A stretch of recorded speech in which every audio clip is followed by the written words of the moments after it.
What just happened? Quite possibly the biggest trade in NBA history has just taken place.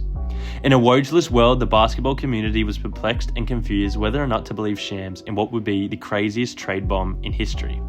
The basketball world has been shaken up and is sure to be shaken up more, with other stars being prepped to be dealt on the deadline. But I'm here to talk about how Luka Doncic for Anthony Davis will change the NBA as we know it. I'm SS Playbook, and if you've liked what you've seen, be sure to like and subscribe, and without further ado, let's break down this trade for both sides in the current but also the future. Starting with the Lakers, and wow, this is sure to change up how the purple and gold will look for the next decade. Sending away their 31-year-old star center for an uber max superstar in Luka Doncic. It's hard to comprehend it's even real. But let's start off how I should. The LeBron and AD era in basketball is over. Similar to Kevin Durant, LeBron is a team wrecker, and the only way to salvage what is done to the roster is bring in some seriously good youth, and they've done that. After joining the Lakers in 2019, after failing to make the NBA playoffs, LeBron culled the likes of Josh Hart, Ivica Zubac, Brandon Ingram, Lonzo Ball, Kyle Kuzma, and Mo Wagner, all of which have gone on to lead productive careers. All for the disgruntled Anthony Davis and other of his 30-plus-year-old friends, like Beasley and Russell Westbrook, to go all in for a chip. Granted, they got the job done in the bubble season, but since then, the Lakers have been nowhere near a threat, and their fans and ownership have been pointing fingers ever since. I actually quite like this move for the Lakers. Even though it leaves their center stocks depleted and their defense will be terrible, I think it shows the ownership growing a spine and calling their own shots instead of being a talking piece for LeBron James.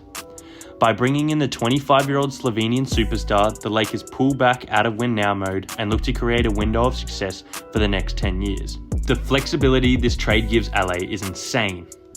For Luka Doncic is now ineligible for a supermax deal worth 5 years, $345 million, which will make him earn well under market value when he's up for an extension.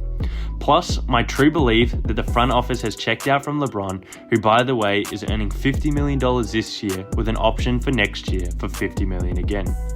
But there's a clear clash of play style between Luka and LeBron, who are both taller, ball-dominant guard forwards, and there simply isn't enough ball to split those two. They average 8 and 9 assists respectively this season. I bring this up because of the fact that LeBron's skill set is essentially being replaced right in front of us.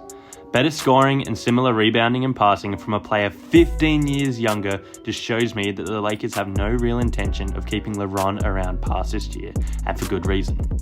They'll be freeing up $50 million at the end of this season, where they can go and get another star in a pretty deep 2025 free agency with the names of Butler, Ingram, Randall, Collins, and some lesser names like Miles Turner, Naz Reid, and Kuminga. My last point on the Lakers side is that they back themselves, and those inside the four walls. To my point, JJ Redick has been a breath of fresh air for an organisation who's been through 3 coaches since 2019. Redick is a youthful coaching mind who's been hard on his players and had some pretty inspirational wins. I know it's a pretty unique idea, but sometimes having a good coach is better than having a few star players. It's happened before with the likes of Brad Stevens early and late in his career. Eric Spoelstra is another perfect example, and even Kerr was getting a bit of buzz. The beauty in those examples is that Brad Stevens is now the GM of the reigning champs Celtics, Kerr got a chip in 2022, and Spoelstra has gone on some finals runs where he had no business being there. The future of the Lakers looks like Luka running the court and JJ Redick calling the plays from the sideline. It'll be a definite change for Lakers and their culture, but necessary nevertheless. Marking the end of an era, but a beginning of the next generation of Lakers basketball who look to compete for the next 10 plus years. But to mortgage your future, win a chip, and then game a younger top 10 player who's a historical offensive weapon with a career high of 73 points on the way out of a contending window, it's pretty well done, and I tip my fedora to the Lakers. Daniels, a minute 10 to go. Timer is down to 5. Doncic can't find any space. 3 seconds. 2. Deep one. Doncic! Oh my gosh. Now, onto the Mavericks side of the deal. If there was one star in the NBA that I wouldn't have thought would be available, it would be Luka Doncic, who's 25, averaging 28, 8, and 8. Rumors of him getting too out of shape is the reason he finds himself out the doors. My favourite aspect of this trade is that it comes just a little bit over a year after Cuban sold his majority stake in the Mavericks, who would rather divorce his wife than trade Luka Doncic. Now, because this move is clearly an all-in move by the Mavericks, I'll try and add my analytical touch onto how Anthony Davis reshapes Mavericks basketball on their quest to be crowned NBA champions. After being completely abused pretty much all playoffs and especially in the finals, Luka's immature antics like yelling at the refs and lack of defense ended up being the limiting factor for the Mavs. People can say what they like about Luka's help in the finals and the juggernaut that was the Celtics, but all the other players tried on the other side of the court and focused on basketball. As mentioned by their GM, defense wins championships. Although that sentiment doesn't hold the same value as much anymore, the last 10 NBA champions have all had a top 10 defense, with the exception of the 2023 Nuggets, who had an analytically dominant center. This move makes less sense for the Mavericks, as they already were, pre-Anthony Davis, the best rim-protecting team within 5 feet and have 2 dominant defensive centers. They are also top 4 in blocks per game and a top 5 defense field goal percentage around 5 to 9 feet away from the rim.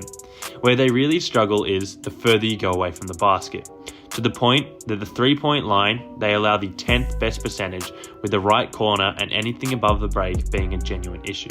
Now, I'm not saying Anthony Davis is a bad defender by any means, but considering that one of the weakest areas for your team is perimeter defense, and you've gone and got a good individual defender who isn't mobile enough or fast enough to recover to open shooters, to me it only seems like this perpetuates the issue. I've got 2 points left that have me scratching my head. 1, look at their roster now. 2 players under 22, and if you go up to 24, you get 3. It's madness. Although I think Hardy and Lively will be good for the future, they're now stuck competing with a 31-year-old center, a nearly 33-year-old guard, and Clay is 34. If anything, this team become a ticking time bomb, and all the pressure that was mounting on the Lakers to do something has now been transferred to the Mavericks. They only gained a singular first-round pick back in the deal, which to me shows that they didn't view Doncic very highly, because you can go to teams like the Nets, Rockets, Spurs, Thunder, or even the Trailblazers and 10x your return whilst gaining back some win-now talents. To finish off my analysis, let's look at who feels the offensive burden now that Doncic is leaving. You'll be replacing 28 points and 8 assists, whilst bringing in 24 points a night through Davis. But not all points are equal. Luka gives you 28 points a night, shooting almost 10 threes and making 3.5, which roughly equates to 35%. 3-pointers make up 45% of Luka Doncic's shot frequency compared to Anthony Davis's 12, where he'll get you 1 3 every 2 games. Not only is the 3-point frequency going, but also the gravity associated with Luka and his perimeter shot creation. Not to mention, they are losing, in my opinion, the best pick-and-roll ball handler in the world, who last year soloed the Timberwolves and Thunder solely with the pick-and-roll, and who last year was in the 92nd percentile for that statistic. Who do they have that fills the void? Clay has had some struggles as a shooter in clutch moments in recent years. Does Hardy become the freak star he's teased? Is AD forced to shoot 3 to 4 threes a game? Is Spencer Dinwiddie just having an outlier season, or can he be consistent down the track? All in all, this trade leaves me with more questions than answers for the Mavs, and I wouldn't be surprised if some dirt gets brought up in the next few days surrounding Luka Doncic and his relationship with the Mavericks. If I had to grade this trade for the Lakers, I'd give it an A, considering they turned all those players named before into a chip and Luka Doncic. And for the Mavs, overall, I'm optimistic for what they can do this season. They'll have a powerhouse defense inside the arc, but everything that goes on outside the arc is still up in the air. So I'll give them a C. I'm SS Playbook, and peace out. Oh, the Lakers selling out, trying to get a steal.